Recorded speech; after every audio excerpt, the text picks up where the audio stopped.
that position.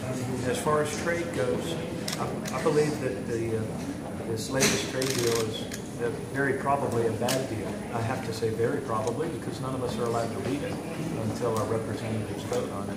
But the notion that we can somehow chase cheap labor abroad, send jobs abroad, and that helps our country, I think is a falsehood that we should wake up to. There were many that had high hopes for NAFTA back when we did that, and instead it caused a lot of dislocation. We need to focus on the things that make our own economy stronger and more sustainable, and that create more jobs here at home. So I'm opposed to the TPP, and I don't know where she stands on that. Well, we see you here next time, I'm sure there will be next time. Will you be a candidate for president by then? Well, I'll make the decision very, very shortly. I have been traveling all around the country for the course of this last year, and I've been struck by the number of people who say to me repeatedly two phrases: new leadership and getting things done. People of our country don't hate their government, they want it to work.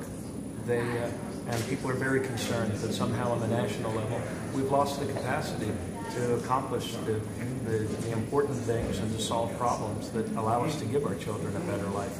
So I'm very close to a decision, and I'll make up my mind by the end of this month. A lot of unrest in Baltimore sort of calmed down a little bit, but your thoughts on what is taking place here? Recently, a lot of people, for lack of a better term, blame the government for what is happening. Yeah, I've seldom had a more heartbreaking week, and I think a lot of us could say that in Baltimore, as that last week was. We have created this economy that we've made by our choices and by our failure to make better choices.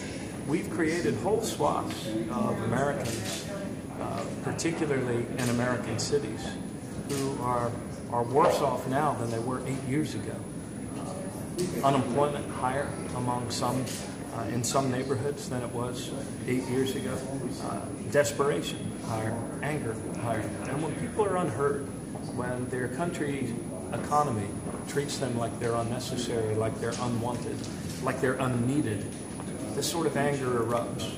The police issue, lethal force or the custodial death, was a part of that unrest last week. But it was the match. It was not the kerosene itself. The kerosene, if you will, is that hopelessness that fuels the anger and the extreme poverty that makes extreme violence likely. So look, we have to do better as a people. We have to do better as a country. We have to do more, not less, to rebuild our cities, to seed and to accelerate new jobs, to make the transformation from a fossil fuel economy to a clean and green economy, and the work that needs to be done in the greatest volume and needs the greatest numbers of people happen to be American cities. We need to recognize that our cities are part of the metropolitan economies that make up 90% of our GDP, and we need to invest in them again. Mass transit, affordable housing, and also clean tech and green tech jobs that can put a lot of people to work.